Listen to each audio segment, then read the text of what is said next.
جو کہانی میں آپ کو سنا رہی ہوں، مجھے کسی نے بھیجی ہے اور انہوں نے مجھے کہا کہ ضرور سنائیے گا، اور میرا خیال ہے کہ یہ کہانی ایک بڑے فرما بردار بچے کی ہے، اور جس کو اپنی بیسکلی ماں سے بہت پیار ہے۔ کہتا ہے کہ اس کو ایک لڑکی سے پیار ہو گیا اور وہ اس سے شادی کرنا چاہتا تھا، لیکن ماں نے کہا کہ تم بیٹا، تمہاری مطلب اس کی زیادہ ایجوکیشن نہیں تھی، تو اس ماں نے کہا کہ تمہاری ایسی نوکری ہے کہ جس میں تمہارے زیادہ پیسے نہیں بنتے، تو تمہیں چاہیے کہ تم ایسی لڑکی کے ساتھ شادی کرو جو خود بھی کام کرتی ہو اور جس کی تنخواہ ہو، تاکہ تم دونوں ایک اچھی زندگی گزار سکو۔ مشورہ تو اچھا تھا۔ تو لڑکا کہتا ہے بڑا میرا دل ٹوٹتا ہے، پر میں بات مان جاتا ہوں ماں کی، اور میں کہتا ہوں ٹھیک ہے، جو آپ کہتی ہیں وہ صحیح ہے۔ ماں پھر رشتہ ڈھونڈتی ہے، اور ایک اچھی لڑکی جو اچھے گھر کی بھی ہوتی ہے اور جس کی جاب بھی ہوتی ہے اور جو کھاتی کماتی ہے، تو اس سے اس کی شادی ہو جاتی ہے۔ کہتا ہے کہ میں نے اپنی بیوی سے میں بڑا پیار کرتا ہوں اور بڑی میری اچھی بیوی ہے، اور میں اس کے ساتھ خوش ہوں۔ وہ کماتی بھی اچھا ہے اور ہمارا بڑا اچھا گھر چلنا شروع ہو جاتا ہے۔ کہتا ہے لیکن وہ شام کے 8 بجے آتی ہے اور ماں کو تھوڑی دیر عرصے بعد اسے گلا شکوے شروع ہو جاتے ہیں کہ یہ گھر کا کوئی کام نہیں کرتی، گھر کا کوئی کام نہیں کرتی، نہ یہ کھانا پکاتی ہے، نہ یہ کوئی اور گھر کا کوئی کام کرتی ہے، تو یہ کوئی طریقہ نہیں ہے، اس کو گھر سنبھالنا چاہیے۔ میں دوبارہ میں وہیں کھڑی ہوں اور میں اپنا گھر سنبھال رہی ہوں۔ جس کی وجہ سے ہمارے بڑے مسئلے شروع ہو جاتے ہیں، کیونکہ وہ لڑکی 8 بجے آتی ہے، وہ کتنے کام کر سکتی ہے؟ وہ کوشش کرتی ہے کہ وہ کچھ کھانا بھی بنائے، وہ کوشش کرتی ہے کہ کچھ گھر کے کام بھی کرے، لیکن کیونکہ وہ رات کے 8 بجے کام سے آتی ہے واپس، تو زیادہ کام نہیں کر پاتی۔ ماں کے اتنے جھگڑے شروع ہو جاتے ہیں، ماں اتنی ناراض ہونا شروع ہو جاتی ہے کہ آخر وہ اس بات پہ آ جاتی ہے کہ اس لڑکی کو چھوڑ دو اور طلاق دے دو اس کو۔ کہتا ہے کہ ایک ماموں ہے ان کا جو انفارچونیٹلی ایسا ہے کہ جو اس کا صرف کام گھر میں جھگڑے کرانا ہے، اور جس نے ایک کزن کی طلاق بھی کرا چکا ہے۔ وہ اتنے جھگڑے سے کھڑے کیے ان کے گھر میں جا کے کہ اس کی طلاق بھی کرا دی۔ ماں اس کو بلا لیتی ہے اور وہ آ کے گھر میں اس پہ پریشر ڈالنا شروع کر دیتا ہے کہ تم اپنی بیوی کو طلاق دے دو۔ جب میں انکار کر دیتا ہوں کہ میں نے اس کو طلاق نہیں دینی، میری بیوی کا اس میں کوئی قصور نہیں ہے، کہتا بیوی بڑی کوشش کرتی ہے گھر کے کام کرنے کی، لیکن نہیں اس سے ہو پاتا۔ کہتا پھر ماموں کہتا ہے کہ اچھا ٹھیک ہے، اگر تمہیں طلاق نہیں دینی تو پھر اگر تمہیں نافرمانی کرنی تم گھر چھوڑ کے چلے جاؤ۔ کہتا ہے میں اور میری بیوی جو ہے گھر سے روتے دھوتے نکل جاتے ہیں، اور کہتا ہے میں اپنے سسرال میں جا کے رہنا شروع کر دیتا ہوں۔ یہ اپنی تنخواہ مستقل اپنی ماں کو دیتا ہوتا ہے اور بیوی کے تنخواہ سے گھر چلاتا ہے، میاں بیوی اپنا خرچہ پورا کرتے ہیں۔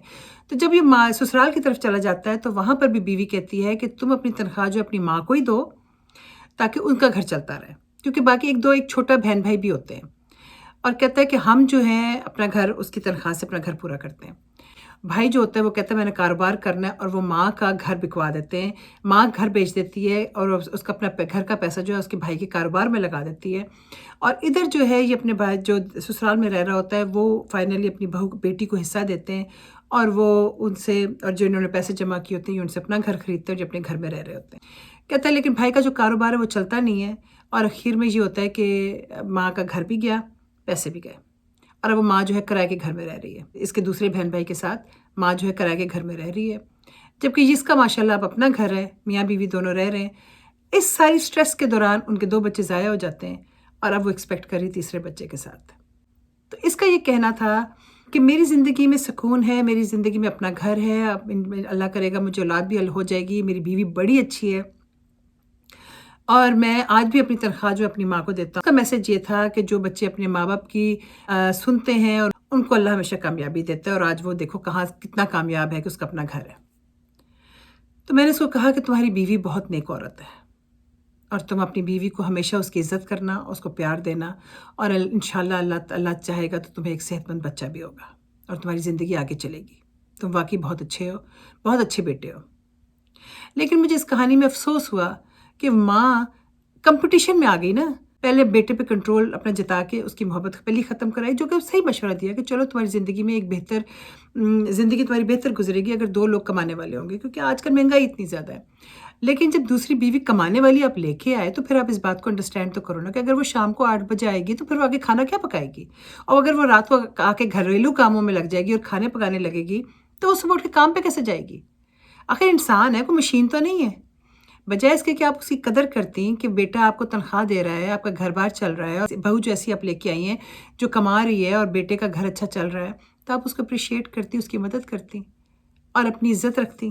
اس کے بجائے آپ نے اتنا جھگڑا ڈالا کہ ایک بڑے اچھے بیٹے کو آپ نے گھر سے نکال دیا، اور اس بیوقوف بھائی کو، ماموں کو گھر بلا کے اس سے، اور جس کا خاندان میں obviously کہ یہ ریپوٹیشن ہوگی کہ وہ گھروں میں جھگڑے کراتا ہے، اور وہ جب ایک طلاق کرا چکا ہے تو وہ تو بڑا گناہگار آدمی ہے، اس کو کیوں شامل کر رہے ہو آپ کسی چیز میں؟ اس سے مشورہ کیوں لے رہے ہو سوائے اس کے کہ آپ کو پتا تھا کہ یہ کیا کرے گا، یہ بیسکلی گھر میں جھگڑا ڈالے گا اور بیٹے کی طلاق ہو جائے گی. تو طلاق ہو جاتی تو پھر کیا ہوتا؟ پھر آپ زیرو پہ کھڑے ہو جاتے اور پھر آپ دوبارہ لڑکی ڈھونڈتے جو کماتی ہو، اور پھر آپ اسی جھگڑے میں پڑ جاتی. بجائے اس کے کہ آپ اپریشیٹ کرتی ہیں کہ آپ کو ایک اچھی بہو ملی ہے جو آپ کی عزت کر رہی ہے، جو آپ کا بیٹا ہے وہ آپ کی عزت کر رہا ہے اور آپ کو تنخواہ دے رہا ہے اپنی، جبکہ اس کی شادی ہو گئی، اس کو آپ کو تنخواہ دینے کی سچی بات ہے کوئی ضرورت نہیں تھی، لیکن وہ آپ کو دے رہا ہے کیونکہ وہ آپ سے پیار کرتا ہے اور آپ کی عزت کرتا ہے. تو آپ کا فرض بنتا تھا کہ آپ اپنے بیٹے کی زندگی آسان کرتی اور اپنی عزت رکھتی. لیکن چلو نہیں رکھا، آپ نے نہیں کیا، لیکن آپ کو اللہ نے بڑا اچھا بیٹا دیا. اللہ کرے کہ اب آپ کے آگے زندگی میں آسانیاں ہوں اور آپ کو آگے سمجھ بوجھ آپ کی قائم رہے. اور بیٹے کو، اور میں لڑکے کو پھر کہوں گی کہ بیٹا تم بہت اچھے خامند ہو، تم بہت اچھا بیٹا ہو. اللہ تم جیسا بیٹا سب کو دے، اور اللہ تمہاری جیسی بیوی اللہ سب کو دے. کیونکہ اس عورت کا میں کہتی ہوں بہت ظرف ہے کہ اس نے اس ساس کے آگے اپنی عزت رکھی اور اپنے خامند کی عزت رکھی، اور اپنے خامند کو کہا کہ تم اپنی ماں کو اپنی تنخواہ دو. کیونکہ بہت عورتیں ایسے وقت پہ ہوں کہ جو کہیں کہ بھاڑ میں ڈالو ایسی ماں کو، یہ ساس نے ہمیں کیا دیا ہے. تمہاری بیوی نے تمہیں پھر بھی کہا، میں سلام ہے اس لڑکی کو، سلام ہے اس لڑکی کو. بہت نیک بچی سے تمہاری شادی ہوئی ہے. اللہ تم دونوں کو ہمیشہ خوش رکھے اور تمہیں اللہ صحت مند بچے دے اور تمہارا گھر ہمیشہ آباد رکھے. اور اللہ تمہاری امی کو بھی ہدایت دے اور ان کی آگے زندگی آسان کرے، اور وہ آگے تمہارے اپنے گرینڈ کڈس کی اور اپنے باقی بچوں کی خوشیاں دیکھیں. آمین. اللہ سب کو خوشیاں دے. مجھے ضرور بتانا کہ آگے کیا ہوا تمہاری زندگی میں. اللہ حافظ.